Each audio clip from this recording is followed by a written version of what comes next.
Pak Rahmat mendorong gerobak tajilnya di jalanan berdebu Parangtritis. Matahari sudah condong ke barat, warnanya jingga pucat, setengah lingkaran di atas laut selatan. Udara terasa panas dan lengket, bercampur bau asin dari pantai. Di gerobak kecilnya yang catnya sudah pudar, kolak pisang masih penuh sampai ke pinggir panci. Es dawet di ember plastik mulai mencair, airnya menetes ke tanah. Gorengan, tahu isi dan pisang goreng sudah dingin, tak lagi renyah. Hari ke-7 Ramadan ini sama seperti kemarin, dan hari sebelumnya lagi, sepi pembeli. Dompet lusuh di saku celananya cuma berisi beberapa lembar ribuan dan recehan logam, tak cukup untuk beli beras besok pagi. Apa aku salah pilih tempat jualan? Gumamnya sambil menyeka keringat di dahi dengan ujung lengan baju. Matanya menyipit menatap jalanan kecil yang membentang di depannya. Sepi. Cuma ada 2 motor tua yang lelet jalannya, dan di kejauhan beberapa anak berlarian main layangan di sawah kering. Parangtritis memang terkenal, banyak turis datang setiap akhir pekan, tapi mereka lebih suka ke pantai, duduk di warung besar sambil makan seafood, atau beli souvenir di kios-kios dekat parkiran. Gerobak tua Pak Rahmat tak punya tempat di antara keramaian itu. Ia cuma bisa jualan di kampung, berharap warga lokal mau mampir. Ia berhenti di trotoar, meletakkan tangan di pinggang. Napasnya sedikit tersengal. Usianya sudah 50 tahun, rambutnya mulai memutih di pelipis, tapi ia tak punya pilihan selain kerja keras. Di rumah, istri dan 2 anaknya menunggu. Budi, anak sulungnya sudah kelas 3 SMP. Adiknya, Wulan, masih SD kelas 4. Mereka tak banyak bicara soal uang, tapi Pak Rahmat tahu. Tiap ia pulang dengan tangan hampa, wajah mereka ikut muram. Kalau begini terus, buka puasa cuma pakai nasi sama kecap, katanya dalam hati. Ia menghela napas panjang, mencoba mengusir pikiran buruk itu. Ayo Rahmat, dorong lagi, masih ada waktu sebelum maghrib. Langkahnya membawanya ke ujung kampung, tempat rumah-rumah mulai jarang. Sawah di kanan kiri jalan tampak kering, rumputnya kuning kecoklatan. Angin laut bertiup pelan, membawa suara ombak samar dari pantai Parangtritis yang cuma beberapa kilometer dari sini. Di depannya, berdiri sebuah rumah tua yang tak asing lagi. Dindingnya kusam, penuh lumut hitam. Catnya mengelupas, memperlihatkan bata merah di bawahnya. Jendela-jendelanya cuma tinggal bingkai kayu lapuk. Beberapa pecah kacanya berserakan di teras. Rumah itu sudah kosong bertahun-tahun, kata orang-orang di kampung. Tak ada yang berani mendekat, apalagi masuk. Warga bilang rumah itu angker. Pernah jadi tempat tinggal keluarga yang hilang entah kemana. Pak Rahmat tak terlalu percaya cerita begitu. Orang iseng doang, bikin-bikin cerita biar seru, pikirnya. Meski tiap lelet di depan rumah ini, bulu kuduknya selalu berdiri. Sore ini entah kenapa, rasa tak enak itu lebih kuat. Ia merasa seperti ada yang memperhatikan dari balik jendela kosong itu. Matanya melirik sekilas, tapi tak ada apa-apa, cuma gelap. Ia mempercepat langkah, roda gerobaknya berderit keras di jalanan kasar. Tangan kanannya memegang stang gerobak erat-erat, seperti tak mau lepas. Ia melirik jam tangan tuanya yang jarumnya sudah sedikit goyah. Pukul 5:30 lewat. Cepat cari pembeli, bentar lagi maghrib, katanya pada diri sendiri, mencoba fokus. Tapi di dalam hati, ia tak bisa bohong. Rumah tua itu membuatnya takut, meski ia tak mau mengaku. Angin bertiup lagi, kali ini lebih kencang, membawa bau aneh, bukan bau laut, tapi seperti bau tanah basah yang lama tak disentuh. Pak Rahmat menelan ludah. Ia tak tahu, sore ini bukan cuma soal dagangan yang sepi. Di depan rumah tua itu, sesuatu sudah menunggunya. Sesuatu yang akan mengubah hidupnya dan keluarganya selamanya. Panggilan dari rumah tua. Pak Rahmat mendorong gerobaknya lebih cepat, mencoba menjauh dari rumah tua itu. Roda gerobak berderit nyaring, memecah keheningan sore. Cahaya matahari sudah redup, langit di barat berubah jadi ungu tua. Di kejauhan, suara azan maghrib mulai terdengar samar, dibawa angin dari masjid kecil di tengah kampung. Ia menarik napas dalam, berharap haliat ahana ada pembeli sebelum hari benar-benar gelap. Tapi jalanan di depannya tetap sepi. Tak ada satupun orang yang lelet. Tiba-tiba, sebuah suara kecil memanggil dari belakang. "Pak, saya beli takjilnya." Suara itu lembut, hampir seperti bisik, tapi jelas di telinga Pak Rahmat. Ia membalikkan badan, tangannya masih memegang stang gerobak. Di depan pintu rumah tua itu, berdiri seorang anak kecil. Baju putihnya lusuh, kusut seperti kain bekas, tapi wajahnya bersih, terlalu bersih untuk anak yang berdiri di tempat berdebur seperti ini. Matanya besar, hitam pekat, menatap Pak Rahmat dengan senyum tipis. Pak Rahmat menelan ludah. Anak ini tak seperti anak-anak kampung yang biasa ia lihat, main layangan atau minta duit. Nah, kamu dari mana? Mau beli apa?" tanya Pak Rahmat. Suaranya sedikit serak. Ia melangkah mendekat. Gerobaknya berhenti di pinggir jalan. Anak itu tak menjawab langsung. Ia cuma melangkah keluar dari bayangan pintu. Tangannya menggenggam sesuatu. "Semua," katanya pelan. "Saya beli semua takjilnya." Pak Rahmat mengerutkan kening. "Semua, kolak, es dawet, gorengan, itu tak murah untuk anak sekecil ini." Tapi sebelum ia sempat bertanya lagi, anak itu mengulurkan tangan, menunjukkan beberapa lembar uang kertas. Pak Rahmat mengambil uang itu dengan ragu. Uangnya tua, warnanya pudar, seperti yang sudah lama tak dipakai. Kertasnya terasa dingin di jari, tak seperti uang biasa yang hangat dari saku orang. Ia memandang anak itu lagi. "Kamu sendirian? Orang tua kamu mana?" tanyanya, mencoba mencari tahu. Anak itu cuma tersenyum. Senyumnya makin lebar, tapi tak ada jawaban. "Makasih, Pak," katanya, lalu berbalik menuju gerobak. Pak Rahmat buru-buru mengemas takjilnya. Kolak dituang ke plastik, es dawet ke gelas plastik, gorengan ke kertas minyak. Anak itu berdiri diam, menunggu, tangannya tergantung di sisi tubuh. Saat semua selesai, Pak Rahmat menyerahkan bungkusan itu. "Ini, hati-hati ya," katanya, masih bingung. Anak itu mengangguk, lalu berjalan kembali ke arah rumah tua. Pak Rahmat menatap punggungnya, kecil dan kurus, sampai anak itu masuk ke dalam rumah dan hilang di balik pintu yang setengah terbuka. Ia menggosok tangan ke celana, mencoba menghilangkan rasa dingin dari uang tadi. Anak siapa itu? Kok sendirian di rumah tua begitu? Pikirnya. Tapi ia tak punya waktu lama untuk mikir. Adzan maghrib sudah selesai, dan ia harus pulang. Dalam perjalanan pulang, pikirannya penuh tanya. Rumah itu kosong. Semua orang tahu itu. Tak ada lampu, tak ada suara hidup dari dalam. Tapi anak tadi keluar dari sana. Dan sekarang masuk lagi. Ia melirik uang di tangannya. 5 lembar 10 ribuan.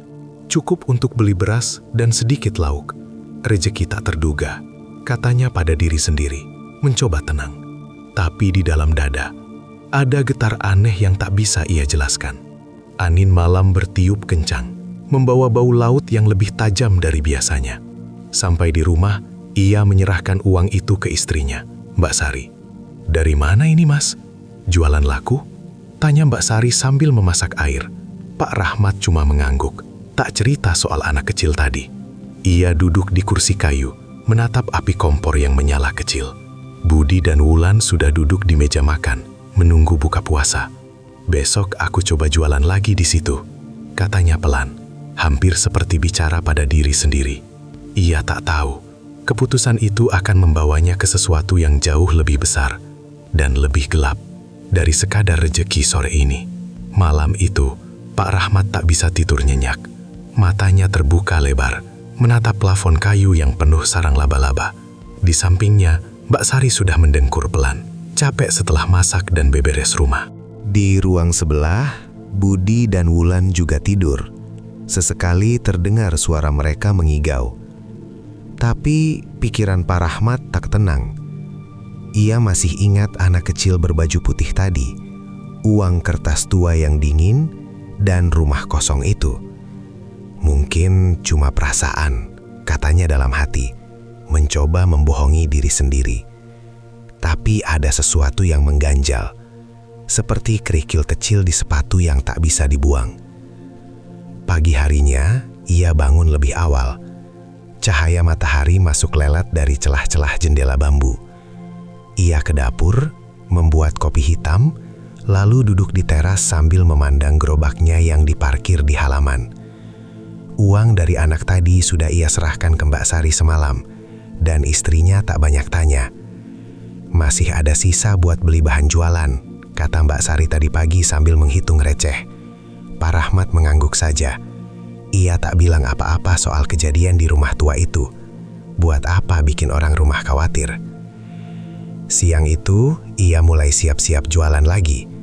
Mbak Sari membantu menggoreng pisang dan tahu isi, sementara Pak Rahmat mengaduk kolak di panci besar. Bau gula merah dan santan memenuhi dapur kecil mereka. Hari ini harus laku lebih banyak, katanya pada diri sendiri. Ia memasukkan semua dagangan ke gerobak, lalu mendorongnya ke jalanan. Langit cerah, tak ada awan, tapi angin bertiup lebih kencang dari biasanya. Ia memutuskan untuk kembali ke rute kemarin, termasuk lewat depan rumah tua itu. Siapa tahu anak itu beli lagi, pikirnya. Meski ada sedikit rasa takut yang ia tekan dalam-dalam. Sore itu, sesuatu yang aneh terjadi. Baru saja ia sampai di pertigaan kampung, belum sampai rumah tua. Tiba-tiba beberapa orang mendekat. "Pak, takjilnya masih ada. Saya mau kolak 2," kata seorang ibu sambil mengeluarkan dompet. Belum sempat Pak Rahmat jawab, 2 pemuda lelet dengan motor metik mampir. "Gorengan sama es dawet, Pak. Cepet ya, bentar lagi buka." Tak sampai 10 menit, gerobaknya sudah ramai. Orang-orang datang entah dari mana. Ada yang jalan kaki, ada yang naik sepeda. Kolak habis duluan, lalu gorengan dan es dawet tinggal setengah ember saat matahari mulai tenggelam. Pak Rahmat sibuk melayani, tangannya bergerak cepat mengemas pesanan. Ia tak sempat mikir apa-apa, cuma fokus menghitung uang dan menyerahkan bungkusan. Dalam sejam, semua dagangannya ludes, dompetnya penuh, lebih penuh dari yang ia dapat dalam seminggu terakhir. "Ini apa-apaan?" katanya dalam hati. Napasnya tersengal. Ia duduk di trotoar, menghitung uang sambil melirik gerobak kosong. Ada rasa senang, tapi juga bingung yang tak bisa ia jelaskan. Malamnya, di rumah, ia cerita ke Mbak Sari. "Tadi laku semua, Sari. Orang-orang banyak banget. Kayak tahu aku lelet di situ," katanya sambil tersenyum lebar. Mbak Sari ikut senang, matanya berbinar. "Rezeki Ramadan, Mas. Besok bikin lebih banyak ya." Budi dan Wulan juga excited, minta dibelikan bakso besok kalau jualan laku lagi. Pak Rahmat mengangguk, tapi pikirannya kembali ke uang kertas tua dari anak kecil kemarin. Ia tarik napas dalam, lalu buka dompetnya. Ia ingin lihat lagi uang itu, yang tadi pagi ia kasih ke Mbak Sari. Tapi saat ia buka dompet, jantungnya hampir berhenti. Uang kertas tua itu masih ada. 5 lembar 10 ribuan, sama persis seperti yang ia terima kemarin. Padahal ia ingat betul, uang itu sudah ia kasih ke Mbak Sari untuk beli beras tadi pagi. Ia melirik istrinya yang sedang mencuci piring. "Sari, uang yang aku kasih tadi mana?" tanyanya. Suaranya sedikit gemetar. Mbak Sari menoleh, bingung. "Yang mana, Mas? Aku pakai buat beli beras sama minyak, sisanya di kaleng biskuit." Pak Rahmat menatap uang di tangannya. Dingin, sama seperti kemarin. Ini tak masuk akal. Kunjungan berulang. Pagi itu, rumah Pak Rahmat penuh semangat. Bau gorengan dan santan beradu di udara, membuat Budi dan Wulan bolak-balik ke dapur, pura-pura membantu, padahal cuma ingin nyicip. Mbak Sari sibuk mengaduk panci besar berisi kolak. Kali ini porsinya 2 kali lipat dari kemarin. "Kalau laku lagi kayak tadi sore, kita bisa beli daging buat lebaran," katanya sambil tersenyum pada Pak Rahmat. Ia cuma mengangguk, tapi tangannya yang memegang sendok kayu sedikit gemetar. Uang kertas tua itu masih ada di dompetnya, terselip di antara lembaran baru dari hasil jualan kemarin. Ia tak bilang apa-apa ke Mbak Sari soal keanehan itu. Buat apa bikin ribut sekarang? Siang menjelang sore, Pak Rahmat sudah siap dengan gerobaknya. Ia memutuskan untuk ke tempat yang sama, pertigaan kampung tak jauh dari rumah tua itu. Dalam hati, ia berharap anak kecil berbaju putih muncul lagi. Kalau dia beli semua sisa, aku pulang cepat, pikirnya. Meski ada rasa takut yang ia cubit kecil-kecil biar tak membesar. Langit mulai jingga saat ia sampai di pertigaan. Tak lama, orang-orang berdatangan lagi. Ibu-ibu bawa tas belanja, bapak-bapak yang baru pulang kerja, bahkan anak muda yang biasanya ke pantai ikut mampir. Es dawatnya enak, Pak, kemarin kurang, kata salah satu pembeli sambil tertawa. Pak Rahmat cuma balas senyum, tangannya sibuk mengemas. Hari itu, dagangannya ludes lebih cepat dari kemarin, tapi masih ada sisa sedikit, setengah panci kolak dan beberapa gorengan. Ia melirik jam, sudah hampir maghrib. Orang-orang mulai bubar, pulang ke rumah masing-masing. Pak Rahmat bersiap mendorong gerobak gulang, tapi langkahnya terhenti saat ia mendengar suara itu lagi. "Pak, saya beli takjilnya." Suara lembut yang sama dari arah rumah tua. Ia menoleh. Anak kecil berbaju putih itu berdiri di sana, di bawah bayangan atap yang miring, tangannya menggenggam uang kertas tua. Pak Rahmat menarik napas dalam, lalu mendekat. "Kamu lagi, Nak? Mau beli apa?" tanyanya pura-pura biasa saja. Anak itu tersenyum, matanya hitam pekat seperti malam tanpa bintang. "Semua yang sisa," katanya pelan. Pak Rahmat tak banyak tanya lagi. Ia buru-buru mengemas kolak dan gorengan, menyerahkan bungkusan itu dengan tangan sedikit bergetar. Anak itu membayar, lagi-lagi dengan uang kertas tua yang dingin. "Makasih, Pak," katanya, lalu berbalik masuk ke rumah tua. Pintu kayu yang lapuk itu berderit saat tertutup, dan anak itu hilang di dalam kegelapan. Hari-hari berikutnya jadi seperti pola. Pagi, Pak Rahmat siapkan dagangan lebih banyak. Sore, gerobaknya ramai di pertigaan. Orang-orang berebut takjilnya. Dan menjelang maghrib, saat dagangan tinggal sedikit, anak kecil itu muncul dari rumah tua, memborong sisa. Setiap kali, ia bayar dengan uang kertas tua. 5 lembar 10 ribuan, tak pernah lebih, tak pernah kurang. Pak Rahmat mulai terbiasa, meski tiap pegang uang itu, jarinya terasa kaku. Dompetnya sekarang penuh, Mbak Sari bisa beli daging dan baju baru untuk anak-anak. "Rezeki Ramadan emang luar biasa," kata Mbak Sari suatu malam sambil menghitung uang di meja. Pak Rahmat cuma diam, tak bilang apa-apa soal anak itu. Tapi ada yang mulai mengganggunya. Setiap malam, setelah anak itu beli, dagangannya keesokan harinya makin laris. Orang-orang datang lebih banyak, bahkan dari kampung sebelah. Namanya mulai dikenal, Pak Rahmat, pedagang takjil yang enak dan murah. Tapi ia perhatikan, anak itu selalu muncul tepat saat dagangan tinggal sedikit, seperti tahu kapan harus datang. Dan uang kertas tua itu, entah kenapa, tak pernah habis. Ia coba buang sekali, masukkan ke kotak amal masjid. Tapi besoknya, uang itu ada lagi di dompetnya, rapi di antara lembaran lain. "Ini apa-apaan?" pikirnya, jantungnya berdegup kencang.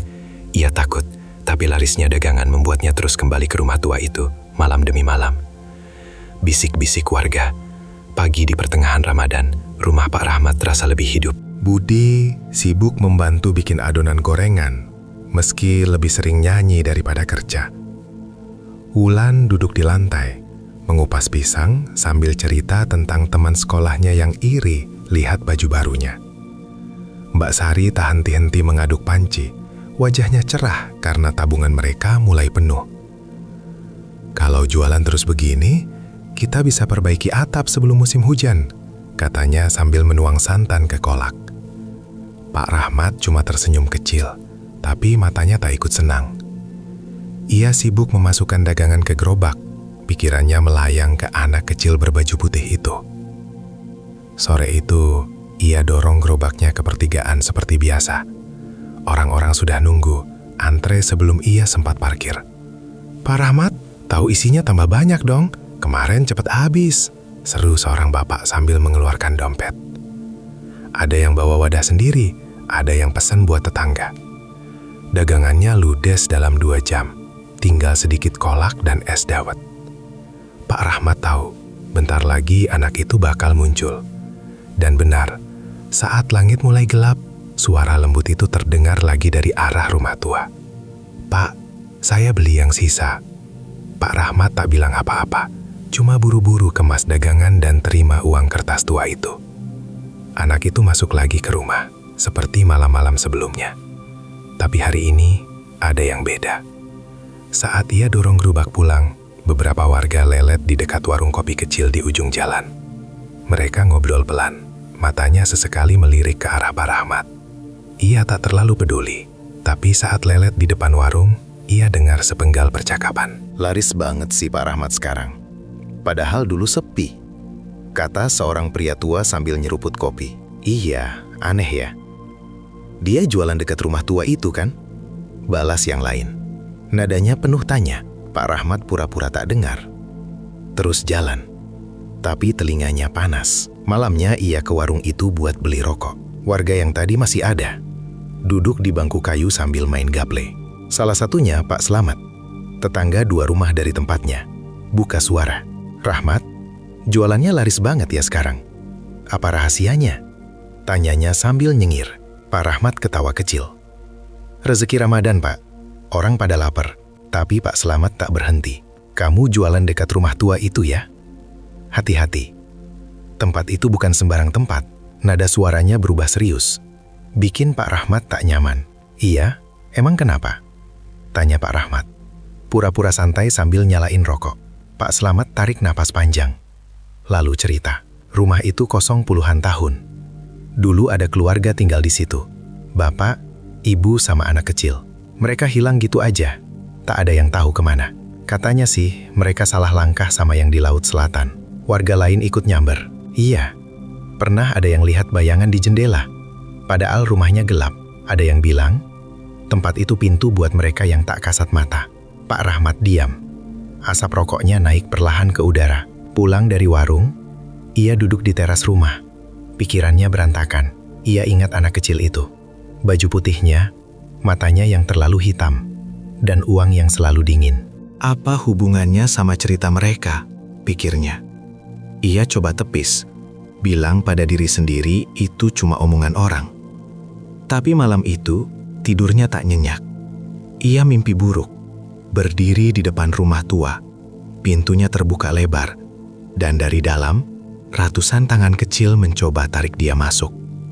Ia bangun dengan keringat dingin, dadanya sesak. Besok paginya, ia cerita ke Mbak Sari, cuma sekilas. Warga bilang rumah tua dekat tempat jualanku angker. Kamu percaya gitu-gitu? Mbak Sari cuma ketawa kecil. Orang kampung suka bikin cerita, Mas. Yang penting dagangan laku, kan? Pak Rahmat angguk, tapi hatinya tak setuju. Ia tahu ada yang tak beres. Dan anak kecil itu, entah dari mana asalnya, mulai bikin dia takut. Bukan cuma takut biasa, tapi takut yang bikin tulangnya dingin. Hari itu, Pak Rahmat tak bisa lelet seperti biasa. Pikirannya penuh dengan cerita warga di warung kopi semalam.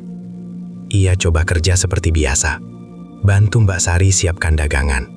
Dorong gerobak ke pertigaan. Layani pembeli yang antri. Tapi tiap ia tuang kolak atau bungkus gorengan, bayangan rumah tua itu terus muncul di kepalanya. Anak kecil berbaju putih, uang kertas tua, dan cerita tentang keluarga yang hilang. Semuanya bikin dadanya sesak. Aku harus tahu, katanya dalam hati, memutuskan sesuatu yang tak pernah ia pikirkan sebelumnya. Sore itu dagangannya laris seperti biasa. Orang-orang datang dengan wajah lapar, bawa uang cash atau wadah kosong. Pak Rahmat, es dawetnya tambah seger ya sekarang, kata seorang ibu sambil bayar. Ia cuma balas senyum, tapi pikirannya tak di situ. Ia sengaja sisakan lebih banyak dagangan hari ini, setengah panci kolak, beberapa gelas es dawet, dan segenggam gorengan. Ia tahu anak itu bakal datang lagi, tapi kali ini ia tak mau cuma nerima uang dan pulang. Ia mau lihat sendiri apa yang terjadi setelah anak itu ambil takjil. Matahari sudah tenggelam saat pertigaan sepi. Lampu jalan di ujung kampung menyala redup, bikin bayangan gerobaknya panjang di tanah. Pak Rahmat duduk di trotoar, pura-pura rapihin dagangan sambil melirik rumah tua. Tak lama, suara itu datang lagi. "Pak, saya beli yang sisa." Anak kecil itu berdiri di depan pintu. Baju putihnya kusut, tapi bersih. Matanya hitam menatap lurus. Pak Rahmat angguk, buru-buru kemas takjil dan serahkan bungkusan. Anak itu bayar dengan uang kertas tua seperti biasa, lalu berbalik masuk ke rumah. Pintu kayu berderit pelan saat ia lelet ke dalam. Pak Rahmat tak langsung pulang. Ia dorong gerobaknya ke samping, parkir di balik pohon asam besar yang daunnya rimbun. Jantungnya berdegup kencang, tangannya basah keringat. Ia melangkah pelan mendekati rumah tua, bersembunyi di balik tembok samping yang penuh lumut.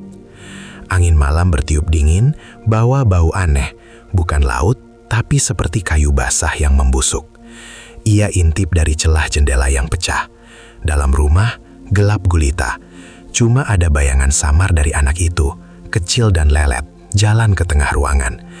Pak Rahmat tahan napas, matanya menyipit, coba lihat lebih jelas. Anak itu berhenti, berdiri diam sambil pegang bungkusan takjil. Lalu, sesuatu yang tak masuk akal terjadi. Tubuh anak itu mulai memudar, seperti asap yang ditiup angin.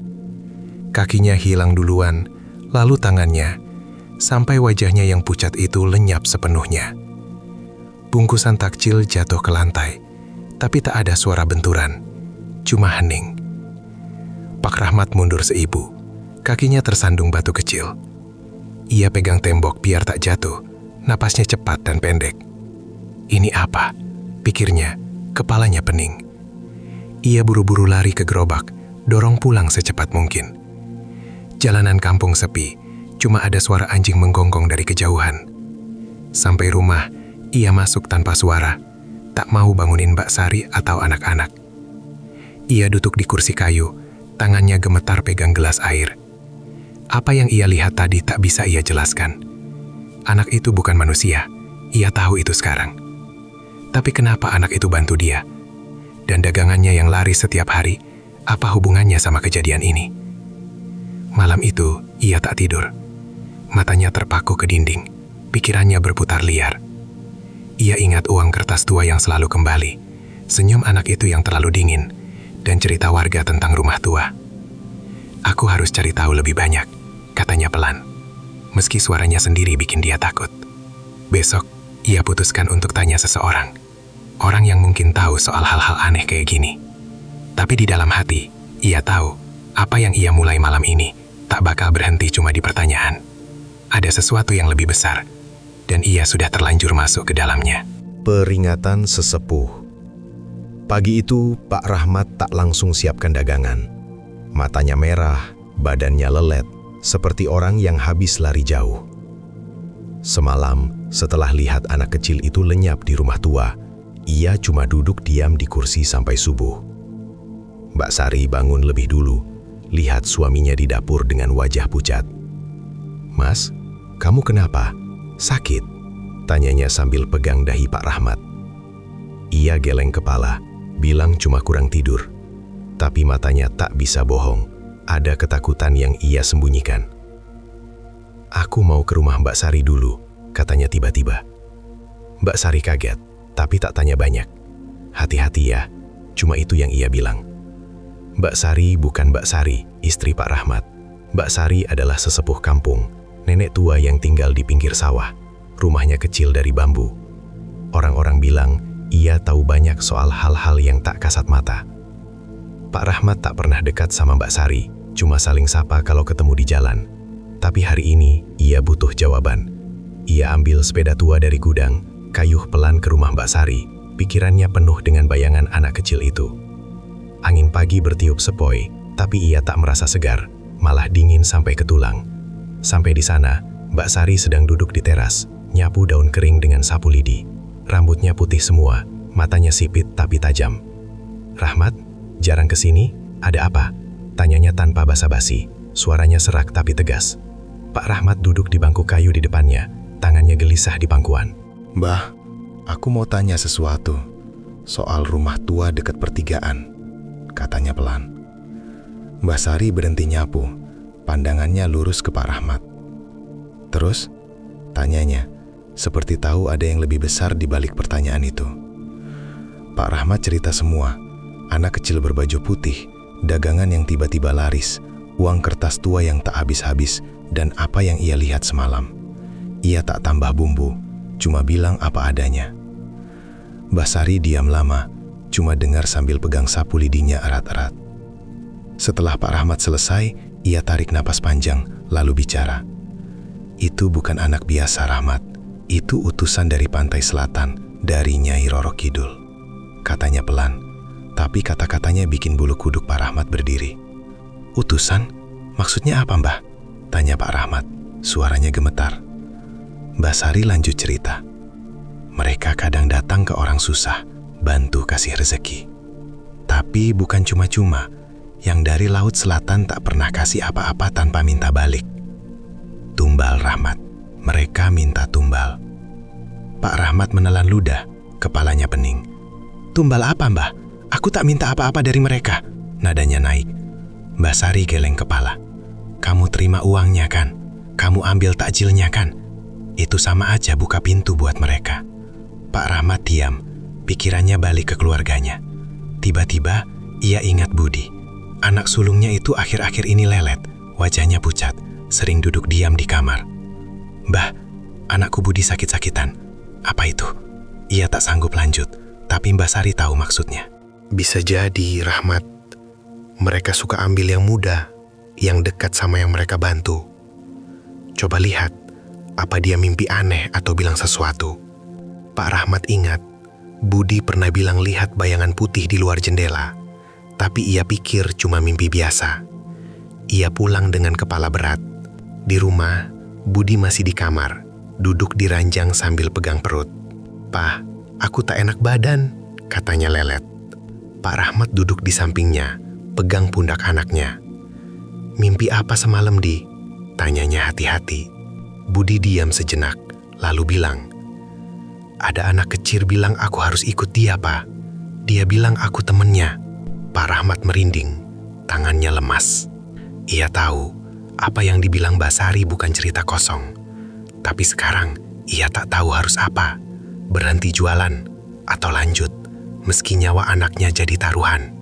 Bayang-bayang tumbal. Sore itu, Pak Rahmat tak dorong gerobaknya ke pertigaan.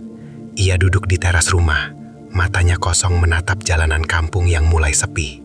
Pikiran Mbah Sari tentang tumbal masih bergema di kepalanya, bikin nafasnya pendek tiap ingat Budi. Anak sulungnya itu sekarang tidur di kamar, badannya panas meski tak ada demam.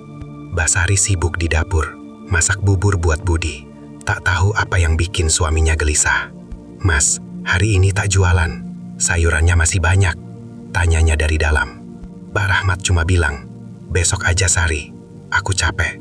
Tapi capek bukan alasan sebenarnya. Ia takut. Setelah dengar cerita Budi tentang anak kecil yang ajak ikut, ia tahu sesuatu sedang salah. Ia coba ingat-ingat kapan Budi mulai lelet. Seminggu terakhir, tepat setelah dagangannya laris besar. Apa bener ini gara-gara aku? Pikirnya. Tangannya gemetar pegang gelas kopi yang sudah dingin. Ia melirik dompet di meja. Tahu uang kertas tua itu masih ada di dalam, meski ia tak mau buka lagi. Setiap lihat uang itu, rasanya seperti ada yang tarik dia balik ke rumah tua. Malam harinya, Budi bangun dari tidur. Wajahnya pucat, matanya sayu.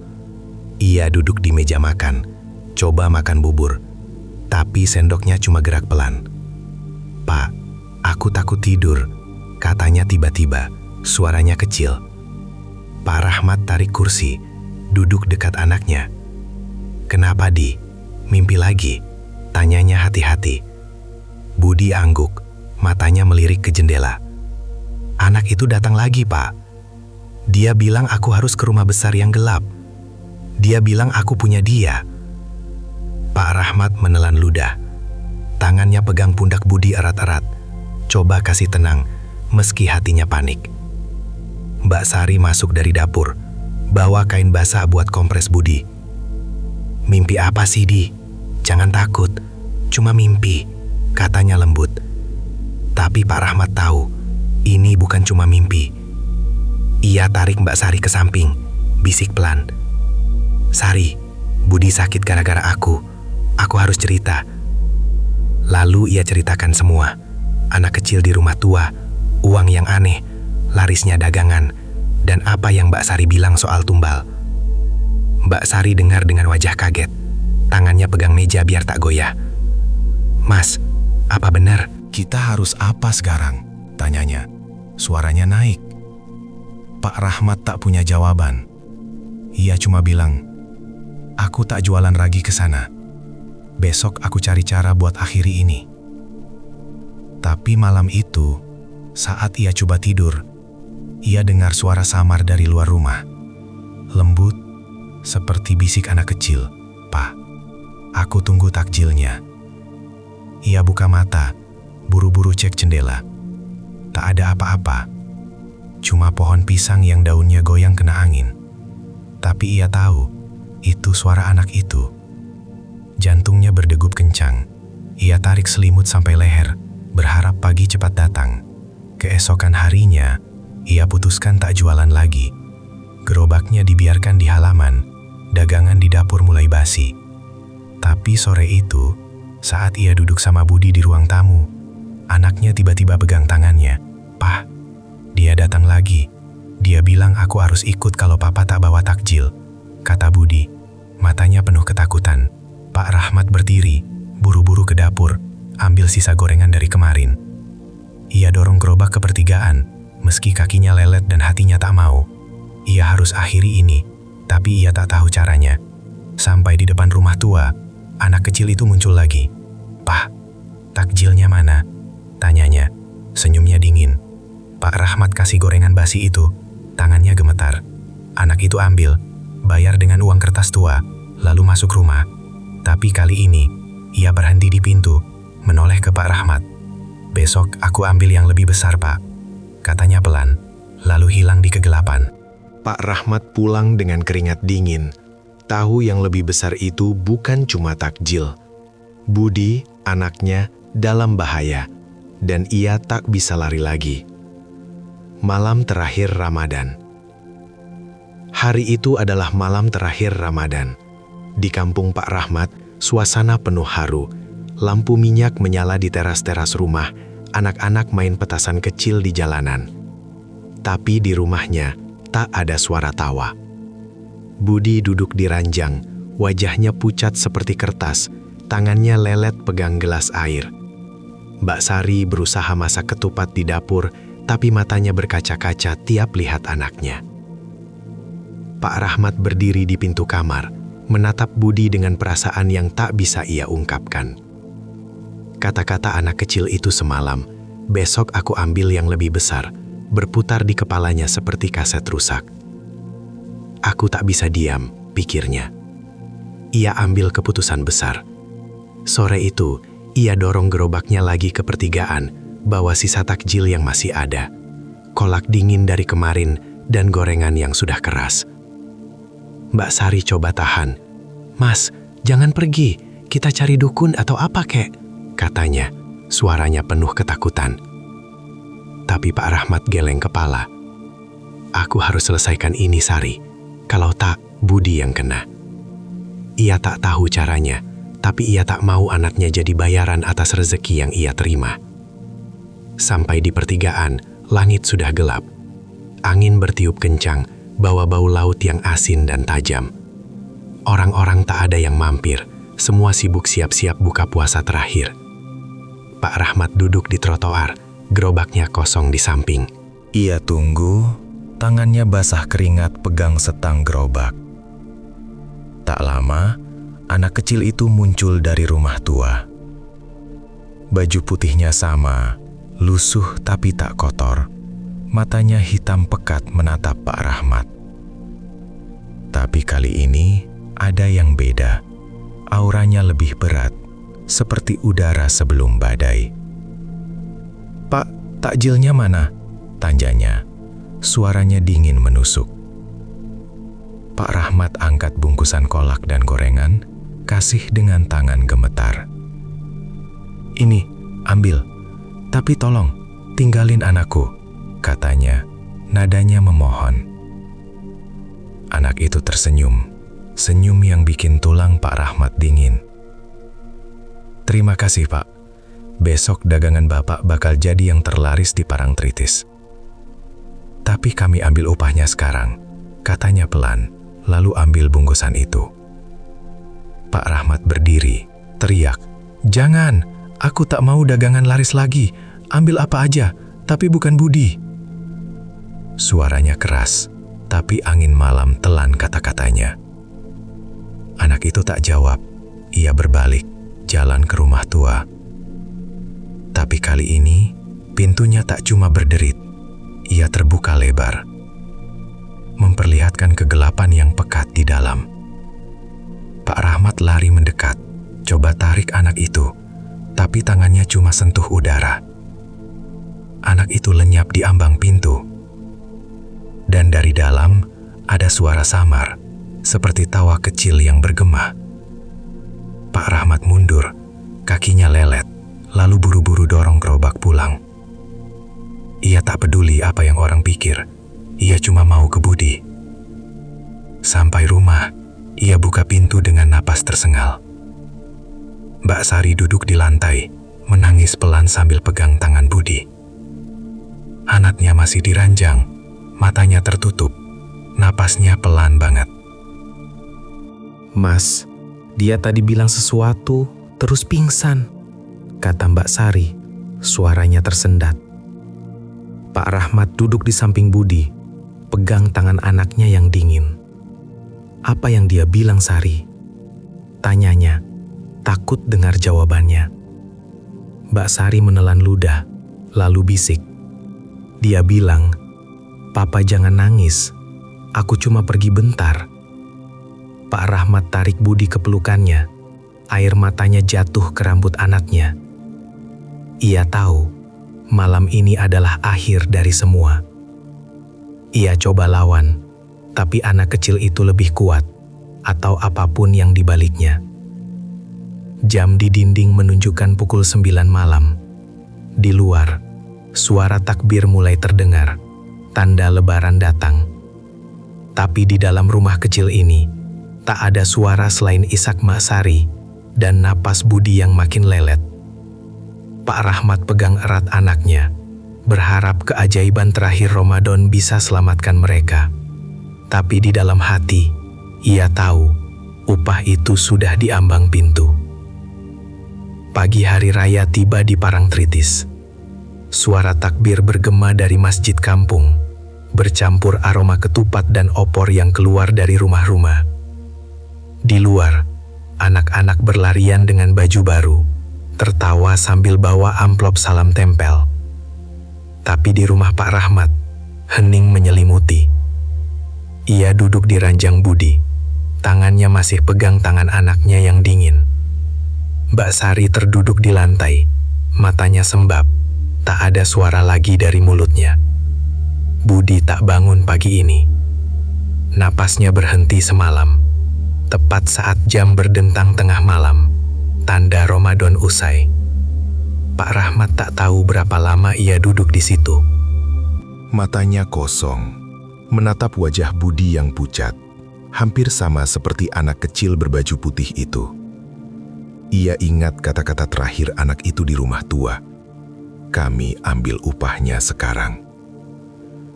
Ia tarik napas dalam, coba cari tenang, tapi dadanya seperti ditusuk. Mbak Sari bangkit pelan, ambil kain putih dari lemari, lalu tutup wajah Budi. "Mas, kita harus siapin dia," katanya lirih, suaranya pecah. Pak Rahmat angguk, tapi kakinya tak mau gerak. Ia cuma bisa duduk, menatap kain yang kini jadi pembatas antara dia dan anaknya. Tiba-tiba, ada ketukan di pintu. Wulan, adik Budi, masuk dengan wajah bingung. "Pa, Ma, di luar rame banget. Orang-orang pada kesini, bilang mau takjil papa," katanya polos. Pak Rahmat dan Mbak Sari saling pandang, tak mengerti. Ia berdiri, jalan ke pintu depan dengan langkah berat. Di luar, puluhan orang sudah antre di halaman. Ada yang bawa uang, ada yang bawa wadah kosong. "Pak Rahmat, takjilnya mana? Kami dengar hari ini spesial," seru seorang ibu dari barisan depan. Pak Rahmat bengong, gerobaknya bahkan tak disentuh sejak semalam. Mbak Sari buru-buru ke dapur, lihat sisa kolak dan gorengan yang ia simpan kemarin. "Mas, ini masih ada sedikit, kita kasih aja, biar mereka pergi," katanya cepat. Pak Rahmat angguk, meski pikirannya tak di situ. Ia bantu Mbak Sari bagi-bagi takjil, tangannya mekanis, tak peduli apa yang orang bilang. Dalam sejam, semua habis. Orang-orang pergi dengan wajah puas, bilang ini takjil terenak yang pernah mereka coba. Dompet Pak Rahmat penuh lagi, lebih penuh dari hari-hari sebelumnya. Tapi matanya tak bisa lihat apa-apa selain Budi. Setelah semua sepi, ia kembali ke kamar. Mbak Sari sedang siapkan Budi buat dimandikan. Tapi saat ia angkat tangan anaknya, sesuatu jatuh dari saku baju Budi.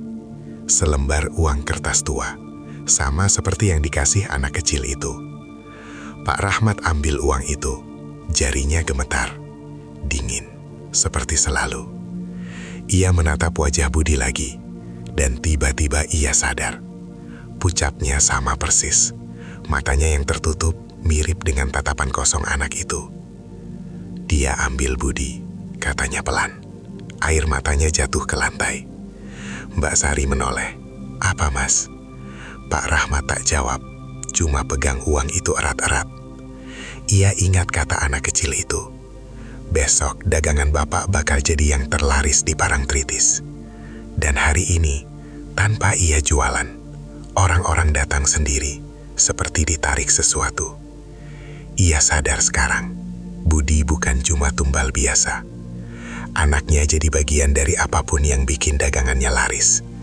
Bagian dari janji gaib yang ia tak pernah minta. Ia tarik Mbak Sari ke pelukannya. Mereka menangis bareng, tak peduli Wulan yang berdiri bingung di pintu. Sore itu, Budi dimakamkan di pekuburan kampung. Orang-orang datang, kasih salam, lalu pergi. Pak Rahmat berdiri di samping makam, menatap batu nisan kecil yang baru dipasang. Angin bertiup pelan, bawa bau laut yang samar. Ia tahu, ini harga yang ia bayar. Rezeki yang datang dari rumah tua, dibayar dengan nyawa anaknya sendiri. Di tangannya, uang kertas tua itu masih ada. Ia coba buang ke tanah, tapi saat ia pulang dan buka dompet, uang itu kembali lagi, rapi di saku dalam. Ia menatapnya lama, lalu tertawa kecil. Tawa yang kosong, penuh penyesalan.